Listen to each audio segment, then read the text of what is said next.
I'm Emily. I'm 32 years old. My whole life, I've been the daughter my parents forgot to love.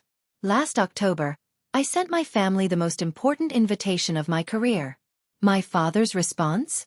He laughed and called me, just a lowly teacher. My sister said she was too busy. She had dinner plans. My mother didn't even bother to type a reply.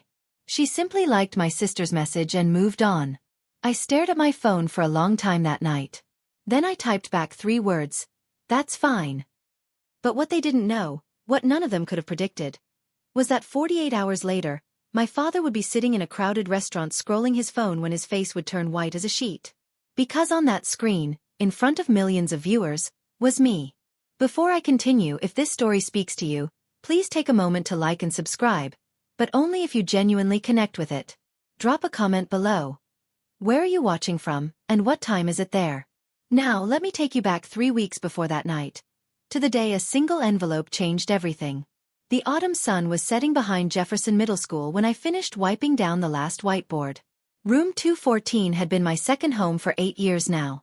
The thank you cards from students covered an entire wall. Handwritten notes in crayon, marker, and sometimes shaky pencil from kids who'd never written a letter before me. I was collecting my bag when my phone buzzed. Emily, honey.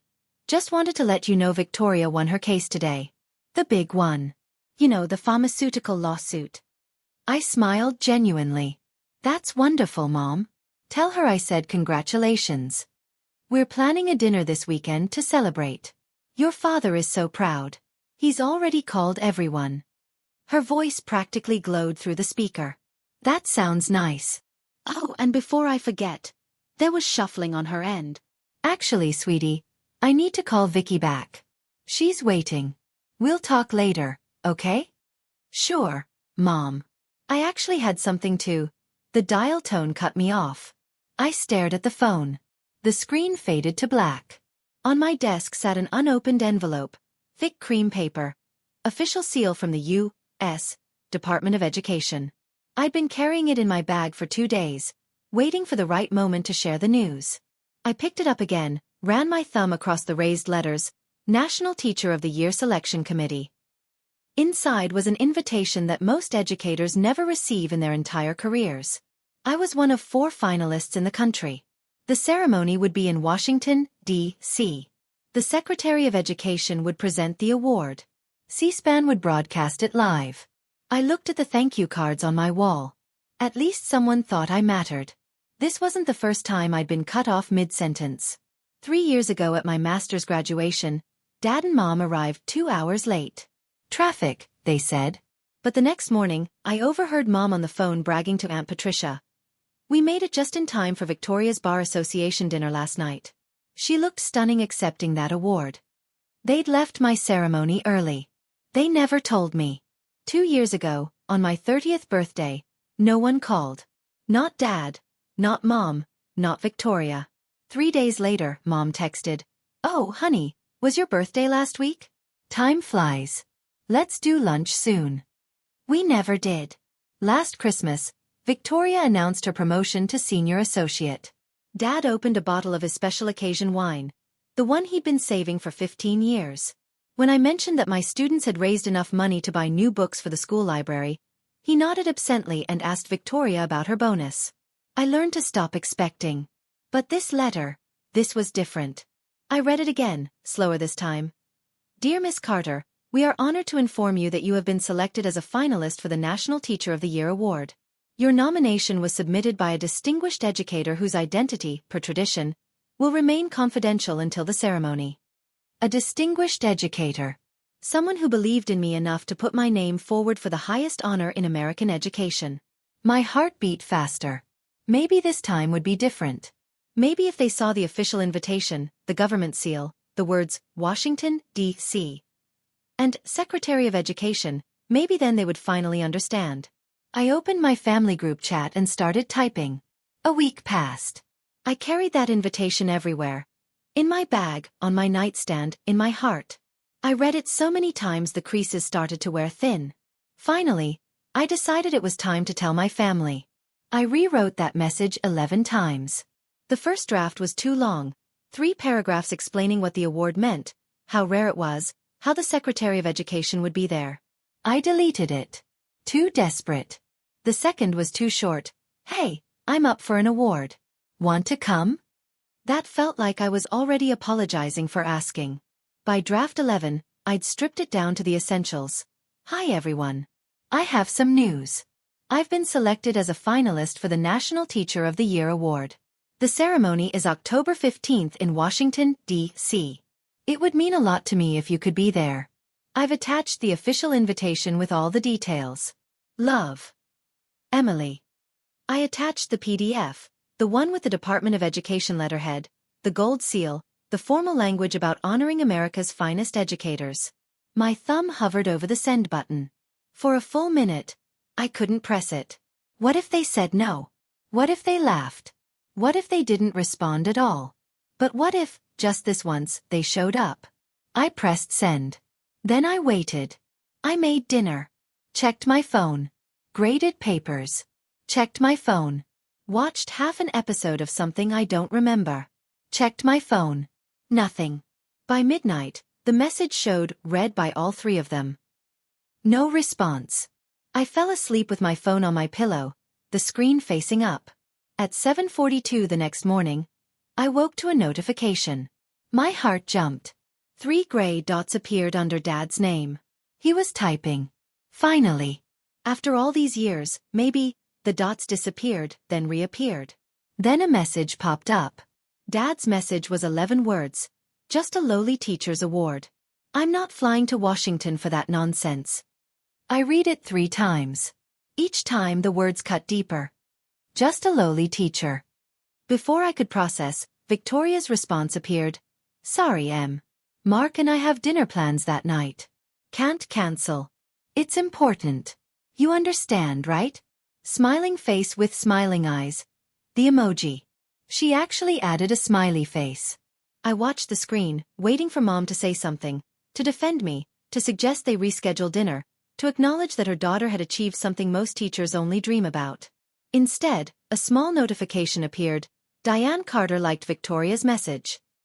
That was it. No words. No, congratulations anyway, honey. No, we'll celebrate when you get back. Just a thumbs up on my sister's rejection. My chest tightened. The familiar ache settled in, the one I'd carried since I was 12 years old, watching Dad hang Victoria's report card on the fridge while mine went straight into a drawer. I set my phone down. Picked it up. Set it down again. What do you say to people who make? It's so clear you don't matter? I typed 4 words. That's fine. No worries. I didn't cry. I'd stopped crying about my family years ago. Instead, I felt something harder settle into my chest. A resolve.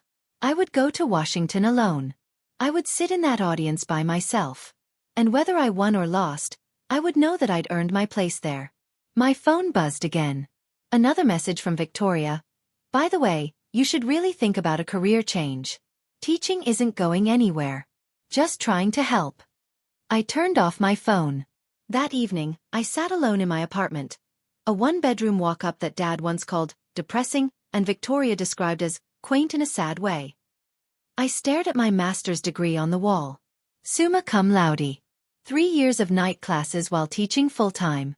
Dad had missed that graduation too. My phone rang.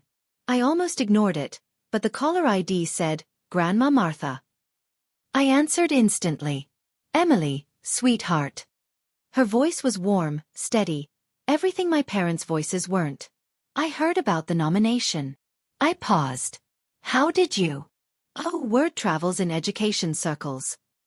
I could hear her smile through the phone. Did you tell your parents? The silence was my answer. Ah. She understood. She always did. Emily, listen to me. Did you read the nomination letter carefully? Ah, yes. It said the nominator wished to remain anonymous. And it mentioned that this person had nominated 6 teachers over the years.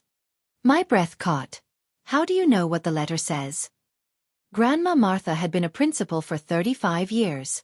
Before retiring, she had transformed 3 failing schools into models of excellence.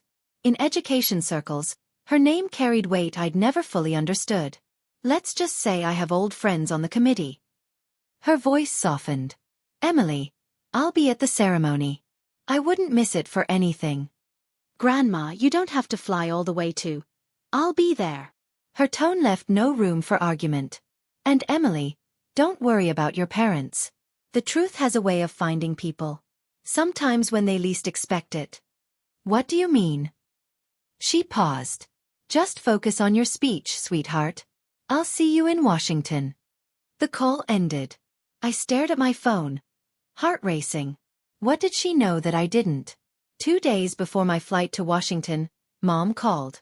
Emily, we're having Sunday dinner. Your father insists. He wants the whole family together. I have to pack. It's just dinner, sweetheart. Victoria has exciting news to share. Of course she did. I arrived at my parents' house at 6 sharp. The dining room table was set with the good china, the set they only used for special occasions. Candles flickered. Wine breathed in a crystal decanter. Victoria sat at the head of the table, glowing. Emily. She rose to kiss my cheek. So glad you could make it. Mark, her husband, offered a polite nod. He'd always been quiet around my family. An observer rather than a participant. Dad raised his glass. Before we eat, I'd like to propose a toast. To Victoria, who just made partner at Michelin Associates, the youngest partner in firm history. Partner. I looked at my sister. Congratulations, Victoria. That's impressive. Thank you. She smoothed her silk blouse. It's been a long time coming. Mom beamed. See, Emily? That's what hard work looks like. Real results. Real success. I set down my fork. Victoria. Dad continued. Tell Emily what your new salary is. Dad. Victoria laughed. That's tacky. Go on. She should know what ambition can achieve. Victoria shrugged. Let's just say it's substantial. 7 figures, Dad announced proudly. My daughter. 7 figures. The table fell silent. Everyone looked at me. That's wonderful, I said quietly. Dad leaned forward. So, Emily, what's new with you? Still teaching those, what are they? 8th graders? 7th and 8th. He nodded slowly. Right. And that little ceremony you mentioned. When is that again? Tuesday. Ah. He picked up his wine. Teacher appreciation thing. It's the national teacher of. Right. He waved his hand. Cute. Victoria tilted her head, that familiar condescending smile playing on her lips. So, what exactly does a teacher make these days, if you don't mind me asking? I knew where this was going. Around $52,000 a year. Victoria glanced at Mark, suppressing a laugh. Honey, that's less than my monthly bonus. Mark shifted uncomfortably in his seat. Dad nodded gravely. You see, Emily, this is exactly what I've been saying. Teaching has no future. No growth potential. You're smart. You could have done anything. I did do something. My voice stayed level. I chose to teach. But why? Mom leaned forward, genuinely confused. You could have been a lawyer like Victoria, or gone into business like your father. Instead, you're stuck in some classroom with other people's children. I love my students. Love doesn't pay the bills, Dad said. My bills are paid. Barely. Victoria sipped her wine. I mean that apartment you live in? No offense, but it's kind of what? She shrugged. Sad. It's sad, Emily. I set my napkin down slowly, deliberately. I'm sorry my life doesn't meet your standards. We're just worried about you. Mom's voice took on that wounded tone she used like a weapon. As your family, good at being underpaid maybe, Victoria muttered it under her breath, but I heard every word. Then something unexpected happened. Mark cleared his throat.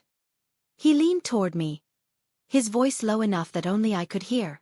For what it's worth, he said quietly, I think what you do matters. My 3rd grade teacher changed my life. Our eyes met. He nodded once, then looked away. I filed that moment away. The first hint of an ally in enemy territory. Dessert arrived. I hadn't touched my main course. I should go. I stood, reaching for my purse. Early flight tomorrow. Already. Mom frowned. But we haven't even talked about Victoria's promotion party. It's next month. We're renting out the Bellevue. I'll check my calendar. Victoria smirked. Let me guess. Flying economy to your little ceremony? Teacher salary and all. I paused at the doorway, turned back. Actually, the Department of Education covers all travel expenses. I kept my voice calm, almost pleasant. First class. The table went quiet. Dad's fork stopped halfway to his mouth. The Department of Education? For a teacher award? It's a national award, Dad. I held his gaze. Broadcast live on C-SPAN. The Secretary of Education presents it personally. But you wouldn't know that. Why wouldn't I know that? Because you didn't read the invitation I sent you. No one spoke. Victoria's smirk faltered. Anyway, I pulled on my coat. Congratulations again, Victoria. Enjoy your party. I drove home in silence. No radio, no podcasts, just the hum of the engine and my own thoughts.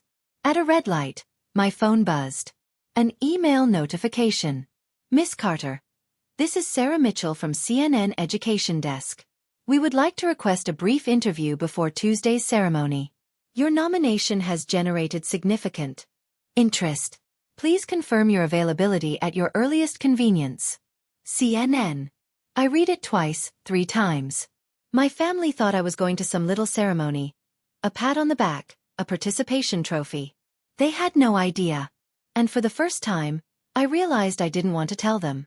Let them find out on their own. Some truths are better discovered than delivered.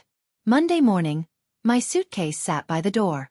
One modest bag, carefully packed, professional dress, comfortable shoes, the speech I'd rewritten 40 times. Dr. James Walker, my principal, called just as I was locking up. Emily, I wanted to catch you before you left. His voice carried a warmth I'd come to rely on over the years. The entire school is rooting for you. We're planning a watch party in the cafeteria. Dr. Walker, you don't have to. Are you kidding? Jefferson Middle School has never had a National Teacher of the Year finalist. This is historic. He paused. Emily, do you know who nominated you? The letter said they wished to remain anonymous. Well, I've been in education for 30 years, and I hear things. His voice dropped slightly. The person who put your name forward, she's a legend in our field. She's only nominated 6 teachers in her entire career. My pulse quickened. 6. All 6 won. I gripped my phone tighter. Who is she? I can't say for certain, but Emily, she was a principal for 35 years, transformed 3 failing schools. The Secretary of Education calls her personally for advice. He let that sink in.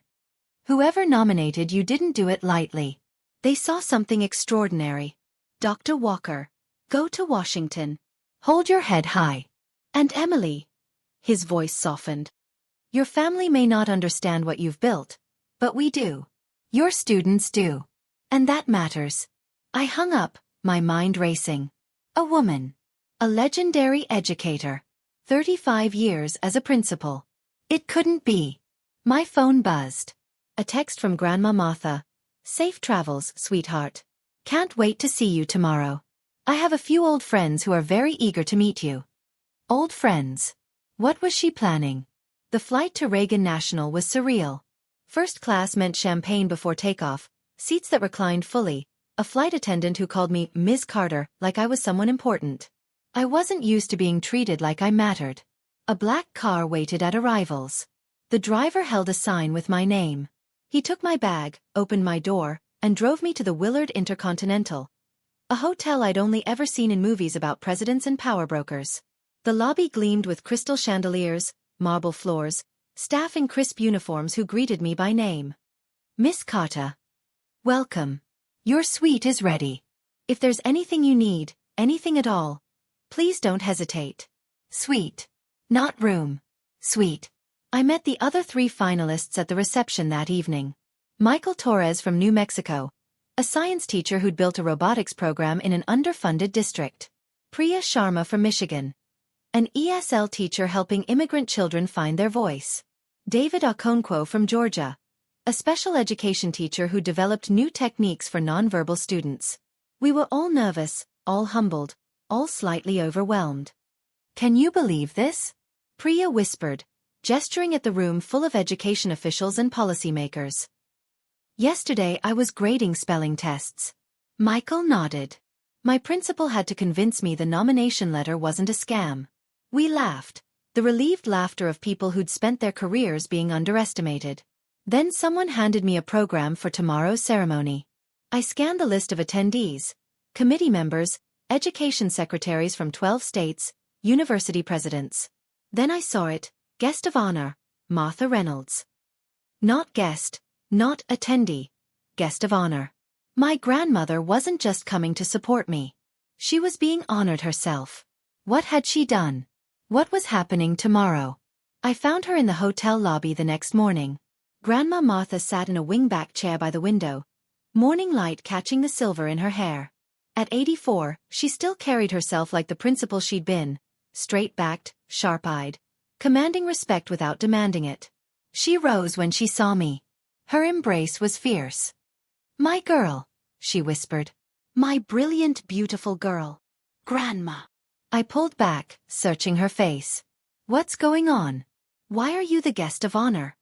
She smiled, the smile of someone holding a wonderful secret. "Sit with me, Emily." We settled into adjacent chairs.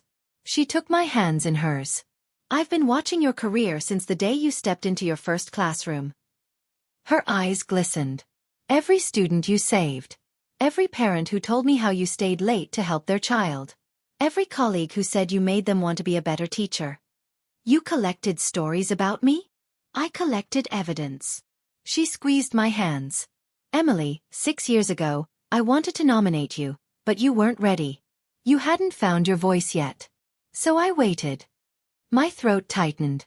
The nomination letter said 6 teachers, 30 years. All 6 won. She nodded. "I don't submit names lightly. When I recommend someone, the committee listens, because they know I've done my homework." Grandma. There's more. She leaned closer.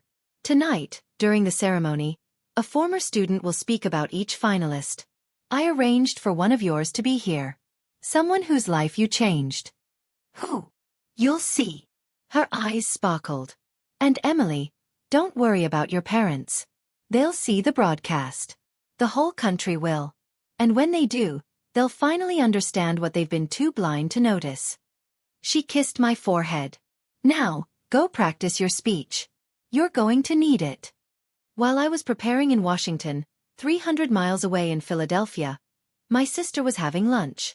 I didn't know this at the time. I learned about it later from screenshots that would eventually make their way across social media, shared by people who'd been at that table. Victoria had chosen Tallulah's table, an exclusive spot where reservations were booked a year in advance. Her companions were 3 fellow lawyers from rival firms, women she worked with, competed against, and occasionally befriended.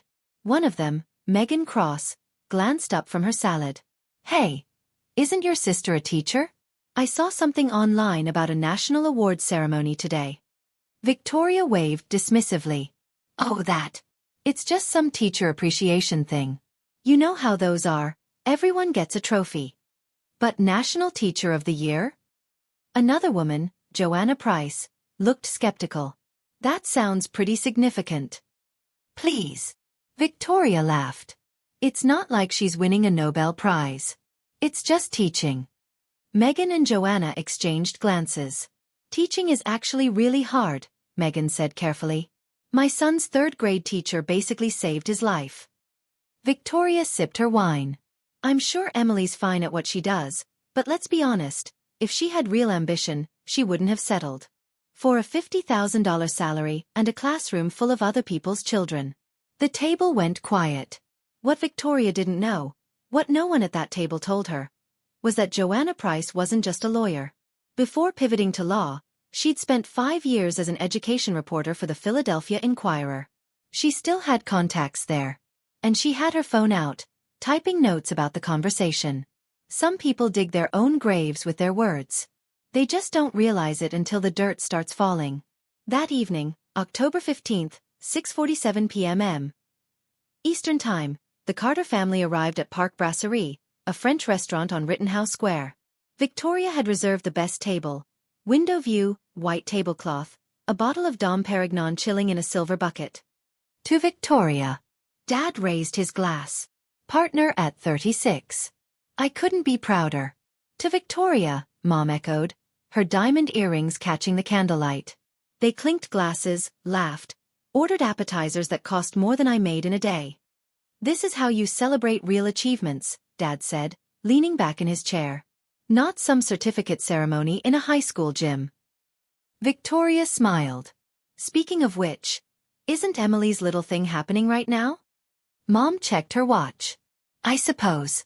She said it started at 7. Wonder how many people are there, Victoria snickered. 20? 30? Probably some conference room. With finger sandwiches and a PowerPoint presentation, Dad agreed. Mark, Victoria's husband, stayed quiet. He stared at his plate, jaw tight, clearly uncomfortable with the conversation. When Victoria mocked Emily's little thing, he opened his mouth as if to speak, then caught Victoria's sharp glance and looked away. You know, Mom said, I do feel a little bad. Maybe we should have sent flowers or something. For what? Victoria scoffed. She's a teacher, Mom. They hand out these awards constantly. Most improved attendance. Best bulletin board. It's meaningless.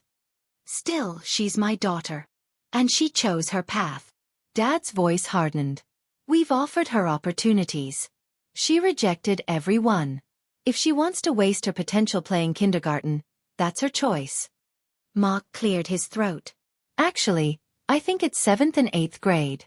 And the nomination did say, National Teacher of. Mark. Victoria shot him a look. Not now. He fell silent. Across the country, in Washington, D.C., the lights in the grand ballroom were dimming. 2,000 people took their seats, cameras prepared to roll, and I stepped into position behind the curtain, heart pounding. Okay, I need to pause here for a second. Right now, my family is sitting in that fancy restaurant, completely clueless, laughing at my little ceremony. And I'm standing backstage in Washington, D.C., about to walk out in front of millions of people. What do you think happens next? Drop your prediction in the comments. And if you're Team Emily right now, hit that like button. Let's see how many of us have been in her shoes. Now back to that night. The grand ballroom of the Kennedy Center took my breath away. 2,000 people. Crystal chandeliers casting golden light across a sea of round tables draped in white. American flags flanking a stage that seemed to stretch forever. And cameras. So many cameras, positioned at every angle. A production assistant touched my elbow. Miss Carter, you'll enter from stage left when they call your name. Just follow the spotlight. I nodded, not trusting my voice. Through a gap in the curtain, I spotted Grandma Martha in the front row, seated directly behind a placard that read, Guest of Honor. She wore her best navy suit, the pearl earrings Grandpa had given her 50 years ago. Her eyes were already glistening. The Secretary of Education approached the podium. Cameras swung toward him. Good evening. We are here tonight to honor America's finest educators. I felt my phone buzz in my clutch. A text from Grandma. I'm so proud of you. Your parents will soon see what I've always known. The whole country is about to meet the Emily I love. The whole country. C-SPAN was broadcasting live. CNN had a camera crew. Education journalists from every major outlet were taking notes. And in Philadelphia, my family was eating French cuisine, mocking what they assumed was a little ceremony. Representing the best of what education can be, the secretary continued. Teachers who go beyond the curriculum, who see potential where others see problems, who change lives one student at a time. I closed my eyes. Breathed. Whatever happened next, I had earned my place here. Not because of my family's approval. Not because of money or status or prestige. Because I showed up every day for 12 years for kids who had no one else. My name was called. I stepped into the light. Before we announce our final results, the secretary said, each finalist will hear from a former student whose life they touched. Please welcome Marcus Thompson. My heart stopped. Marcus. Little Marcus Thompson, who used to sit in the back of my classroom with holes in his shoes and hunger in his eyes. who turned in assignments written on napkins because he couldn't afford notebooks, who once told me he'd probably be dead by 20. But the man walking toward the microphone wasn't little anymore. Marcus Thompson stood 6 feet tall, broad-shouldered, in a perfectly tailored suit. A Johns Hopkins ID badge hung from his pocket. At 28, he was a second-year resident in pediatric surgery. When I was 16, Marcus began, his voice steady, I was homeless. The audience fell silent. My mom was in prison. I was sleeping in my car. I'd given up on everything. School, life, myself. Then I walked into Miss Carter's English class. He paused, looked directly at me.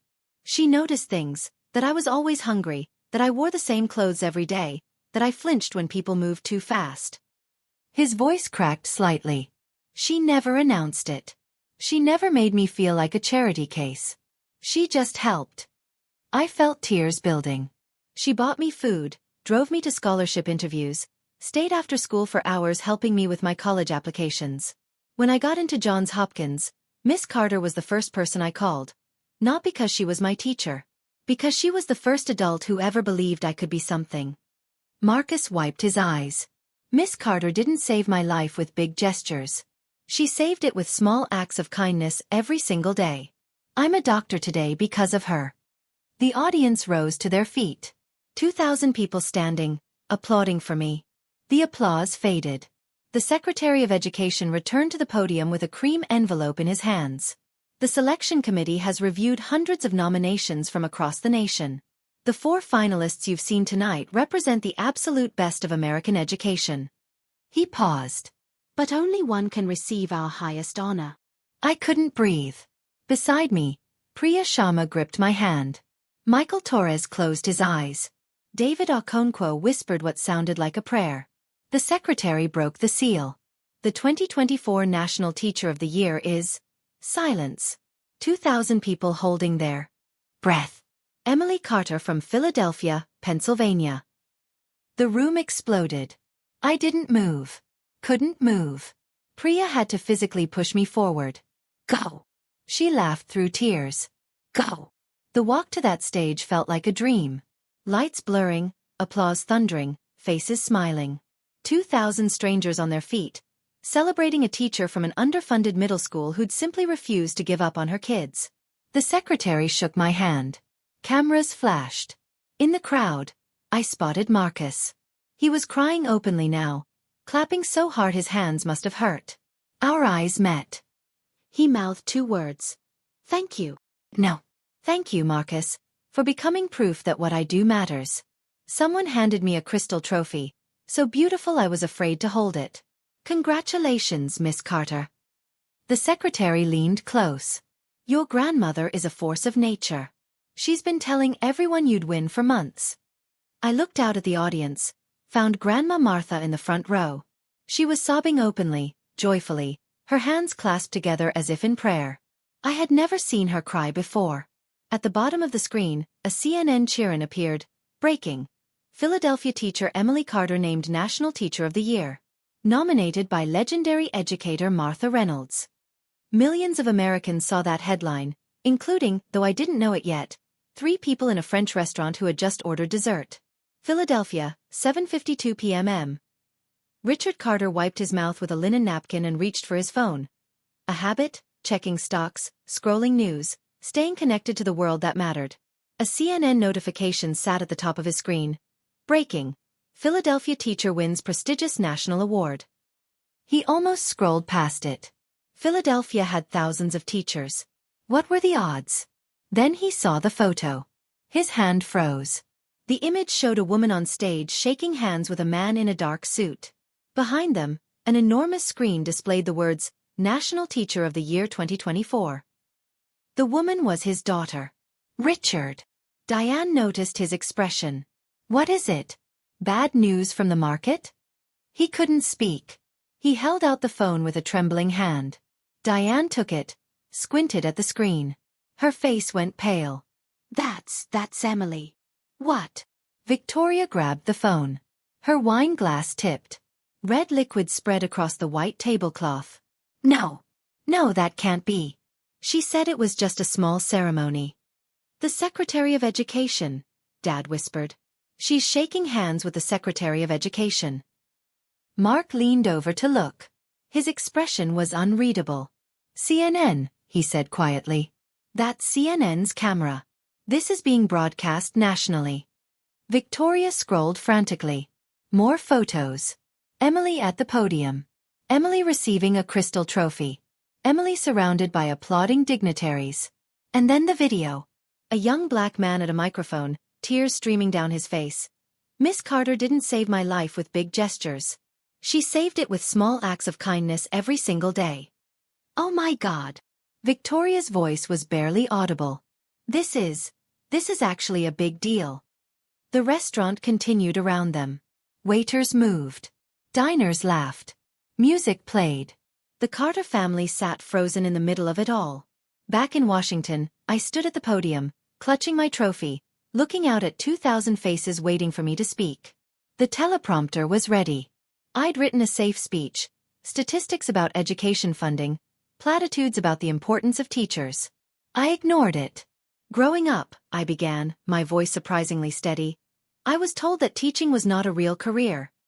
The audience shifted. This wasn't the expected gratitude speech. I was told I was wasting my potential, that I would never amount to anything, that success meant money. And teachers? I paused. Teachers were just people who couldn't make it anywhere else. Silence. But tonight, I stand here because of one person who never stopped believing in me. I found Grandma Martha's eyes in the crowd. My grandmother, Martha Reynolds. The camera swung to her. She pressed a hand to her heart. Grandma, you taught me something my parents never could. That success isn't measured by salary or status. It's measured by the lives you touch, the students you lift up, the seeds you plant that bloom long after you're gone. I thought of Marcus, of the hundreds of students who'd passed through my classroom, of the thank you cards covering my walls. To every teacher watching tonight, your work matters. Your sacrifice matters. Your students will remember you long after they forget what you taught them. They'll remember how you made them feel. I looked directly into the main camera. And to anyone who's ever been told they weren't enough, you are. Your worth isn't determined by the people who refuse to see it. Find the people who do, hold on to them, and never, ever apologize for following your heart. The standing ovation lasted 3 full minutes. I never mentioned my parents by name. I didn't have to. Everyone watching knew who wasn't there. The phone started ringing before the applause ended. In the Philadelphia restaurant, Richard's screen lit up with call after call. Frank Morrison, his golf buddy. Richard, just saw your daughter on CNN. Why aren't you there? He let it go to voicemail. Another call. His brother Tom. Hey, Emily's all over the news. You must be so proud. Where are you guys watching from? Voicemail. Diane's phone buzzed. Their neighbor Helen. Their pastor. Her book club friends. All asking the same question. Why aren't you with Emily? Victoria's phone was worst of all. Text messages flooded in from colleagues, law school friends, distant acquaintances she barely remembered. Saw your sister on TV. So cool. Why weren't you at the ceremony? Everything okay? Just watched the speech. She mentioned someone who believed in her. That's you, right? Victoria stared at that last message. The lie would be so easy. Yes, of course. I'm her biggest supporter. But people had seen the broadcast. They'd heard Emily thank her grandmother, and only her grandmother. A woman approached their table. Gray hair, kind face, a napkin clutched in her hand. Excuse me. I couldn't help but notice. Are you Emily Carter's family? She pointed at the phone still clutched in Diane's hand. I just saw her win on TV. You must be so proud. Richard attempted a smile. Yes. Very proud. The woman's face shifted. Wait. Why aren't you at the ceremony? Washington's not that far. Wait. Diane fumbled. There weren't any flights. Flights. The woman frowned. It's a 3-hour drive. The table fell silent. The woman's expression changed. Understanding. Judgment. Pity. Oh, she said quietly. I see. She walked away without another word. The Carter family sat in their expensive restaurant, surrounded by witnesses to their absence. Victoria excused herself to the restroom. She needed to control this. Contain it. Spin it. Her fingers flew across her phone screen. So proud of my amazing little sister, Emily. Wish we could have been there tonight. Family always comes first. Hashtag National Teacher of the Year, hashtag Proud Sister. She added a photo of Emily from the broadcast. Screenshot. Crop. Filter. Post. Within seconds, the comments began. Congratulations to your sister. Teachers are heroes. So sweet that you're supporting her. Victoria exhaled. Crisis managed. Then a new comment appeared. Joanna Price, the lawyer from lunch. The one Victoria had forgotten was once a journalist. Funny. At lunch today, you called it just a teacher appreciation thing, and said teaching wasn't a real career. What changed? Victoria's blood ran cold. More comments flooded in. Wait, what? Joanna, receipts please. Yikes. This is awkward. Joanna replied with her own post, not a screenshot, but a direct quote of what Victoria had said at lunch. At lunch today, Victoria called her sister's national award just a teacher appreciation thing, and said Emily's career wasn't going anywhere. I was there. I heard it. 3 other women from that lunch liked Joanna's comment. One added, can confirm. It was uncomfortable to witness. The post exploded. Victoria deleted it, but screenshots had already been taken. Someone had already shared it to Twitter. Someone else was creating a TikTok. Her phone buzzed. A text from a senior partner. Victoria, heads up. Some clients are asking about the social media situation with your sister. The education nonprofit we represent saw the post. Might want to get ahead of this. Victoria's stomach dropped. The education nonprofit. The firm's biggest pro bono client. The case she'd been assigned to lead. She typed back. Handling it now. But how do you handle a truth that's already out there? Victoria's hands shook. She tried calling Emily. Voicemail. Tried again. Voicemail. A text from Mark. Maybe you should come back to the table. People are staring. She looked at herself in the bathroom mirror. Perfect hair, perfect makeup, perfect lawyer who had everything. Everything except her sister's respect. And now, possibly, everyone else's too. My hotel room was quiet. The ceremony had ended hours ago. The champagne reception, the photographs, the endless handshakes. All of it blurring together in a golden haze. Now it was nearly midnight, and I sat on the edge of my bed, trophy on the nightstand, phone face down on the comforter. I knew they were trying to reach me. 47 missed calls from Dad. 23 from Mom. 15 from Victoria. I hadn't opened a single voicemail. I didn't want to hear their excuses, their explanations, their sudden pride now that the whole world was watching. A soft knock on my door. Grandma Martha stood in the hallway, wrapped in a hotel robe, her eyes still red from crying. May I come in? I stepped aside. She settled into the armchair by the window. For a long moment, we just sat in comfortable silence, looking out at the Washington Monument glowing against the night sky. Do you want to talk to them? She finally asked. I shook my head. Not tonight. That's your right. I turned to look at her. Did you know this would happen? That they'd see it? She smiled softly. I knew the broadcast would reach them. What they chose to do with that information was always up to them. Her eyes met mine. Emily, I didn't arrange tonight to punish your parents. I arranged it to honor you. What they're feeling right now, that's a consequence of their own choices. I felt tears threatening. I just wanted them to show up. Once. I know, sweetheart. She reached for my hand. But some people can only see value when the world points it out to them. That's their limitation, not yours. I leaned into her shoulder. For the first time in my life, I didn't need anyone else's validation. I already had mine.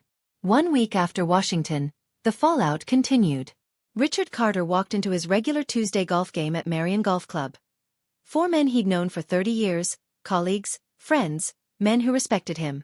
Richard, Frank Morrison called out. How's our celebrity father doing? The others laughed. Not with Richard. At him.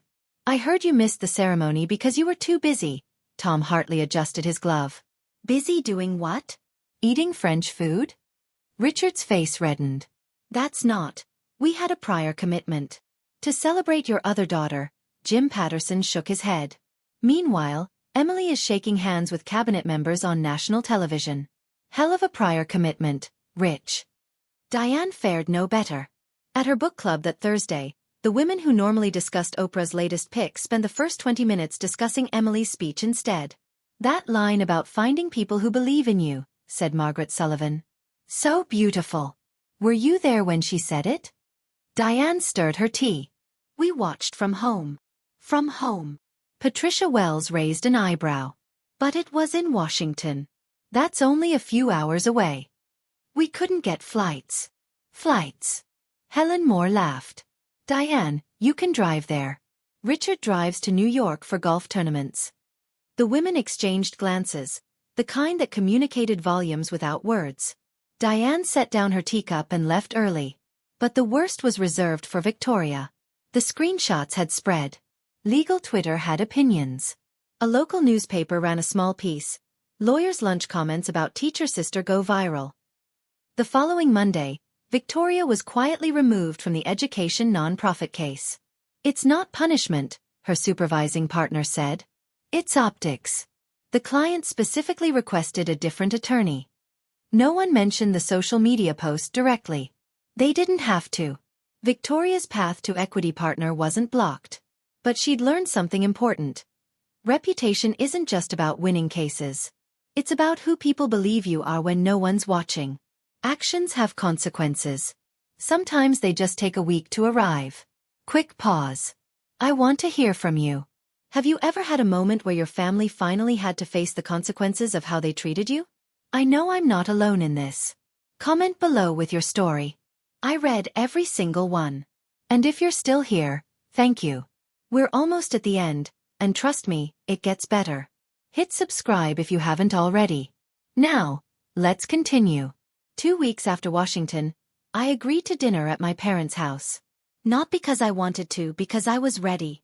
The house looked the same. Same colonial brick, same manicured lawn, same wreath on the door that Mom changed with the seasons. But when I walked through that front door, everything felt different. My family was already seated in the living room. Dad in his armchair. Mom on the sofa. Victoria perched on the edge of a cushion like she might need to flee at any moment. No one stood to greet me. Emily. Dad cleared his throat. We need to talk about what happened. I remained standing. What happened? I won an award. You didn't come. That's what happened. It's more complicated than that. Is it? I kept my voice level. Because from where I'm standing, it's pretty simple. I invited you to the most important night of my career. You laughed at me and went to dinner instead. Mom twisted her hands. We didn't know it was such a big deal. I sent you the invitation. It said, National. It said, Secretary of Education. It said, C-SPAN broadcast. I looked at each of them in turn. Which part wasn't clear? Victoria stood abruptly. Fine. You want an apology? I'm sorry we didn't come to your ceremony. Happy now? No, Victoria. I don't want an apology. Then what do you want? I took a breath, steadied myself. I want you to understand something. For 32 years, I've tried to earn your respect, tried to make you proud, tried to prove that my choices were valid, even if they weren't the choices you would have made. I paused. I'm done trying. The room went silent. My hands trembled slightly. I clasped them together to hide it. 32 years of wanting their approval didn't disappear overnight. Part of me still wanted Dad to stand up and say he was proud. Part of me still wanted Mom to hug me and mean it. But I had learned something in Washington. Wanting something doesn't mean you need it to survive. What does that mean? Dad's voice was sharp. It means things are going to change. Dad leaned forward. Emily, you're overreacting. We made a mistake. People make mistakes. A mistake is forgetting a birthday. What you did was deliberate. Deliberate. He scoffed. We didn't deliberately. You read my invitation. My voice didn't waver. You saw exactly what it was, and you decided, consciously, that dinner with Victoria was more important. That's not a mistake. That's a choice. Mom's eyes welled up. Emily, please. You're hurting us. I'm hurting you? I almost laughed. Mom, you liked Victoria's rejection. You didn't say a word in my defense. You never do. I didn't mean it that way. Then how did you mean it? She had no answer. Victoria crossed her arms. You're being incredibly dramatic about all this. One missed event and suddenly we're the villains? One event. I turned to face her fully. This isn't about one event, Victoria. This is about 32 years of being second, of being dismissed, of every achievement being minimized while yours were celebrated. That's not true. You called my career lowly. You told your friends my award was meaningless. You posted a fake congratulations on social media while screenshots of your real words were going viral. I shook my head. You couldn't even be honest about how little you think of me. Victoria's face flushed. For once, she had nothing to say. Dad stood trying to reclaim control. Enough. This is family business. We'll work it out privately, like adults. No. The word came out calm, certain. We won't work it out by pretending nothing happened. That's what we've always done. That's how we got here. Then what do you suggest? I looked at my father, the man who'd spent my entire life measuring my worth in dollars. I suggest you start listening. I gathered my coat and purse. Where are you going? Mom's voice pitched higher. We're not finished. Yes, we are. I turned at the doorway. I'm not cutting you out of my life, but I'm done being the family afterthought. The one who shows up no matter how she's treated, the one who apologizes for taking up space. Emily, Dad started. Let me finish. My voice carried a strength I didn't know I had. From now on, I will attend family events when I'm treated with respect. I will answer calls when I feel like talking. I will visit when I'm welcome, actually welcome, not just tolerated. Victoria rolled her eyes. So you're giving us rules now? I'm giving myself boundaries. There's a difference. This is ridiculous. Dad's face reddened. We're your parents. You can't just. I can and I am. I met his eyes. You spent 32 years teaching me that my worth depended on your approval. It took me too long to learn you were wrong. Mom was crying now, real tears streaming down her face. Part of me wanted to comfort her. Old habits. But another part, the part that had stood on that stage in Washington, that had heard Marcus describe how I'd changed his life, that had finally understood my own value, that part held firm. If you want to be part of my life, you need to see me. Really see me. Not the daughter you wished I was, not the teacher you're embarrassed by. Me. I opened the front door. Cool autumn air rushed in. I hope you can do that, I said quietly. But if you can't, I'll survive. I've built a good life. A meaningful life, with or without your blessing. I stepped outside. The door closed softly behind me. I didn't look back. 6 months later, spring sunlight streamed through the windows of my new apartment. A 2-bedroom in a brownstone, twice the size of my old place. The award had come with prize money I hadn't expected. Enough for a down payment on a real home. I stood in my kitchen preparing lesson plans, coffee steaming beside me. On the wall hung a framed photo from Washington. Grandma Martha and me, arms around each other, both of us crying and laughing at the same time. My phone buzzed. Marcus. Miss Carter, I matched. Pediatric surgery at Stanford. I nearly dropped my coffee. Marcus, that's incredible. I couldn't have done it without you. I wanted you to know before I posted anywhere. After we hung up, I sat with that feeling. Pride, purpose, the kind of satisfaction no salary could buy. My calendar showed a speaking engagement next week. A keynote at the National Education Association conference.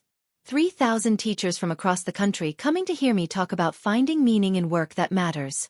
The school had thrown me a party when I returned from Washington. Students made signs. Parents brought food.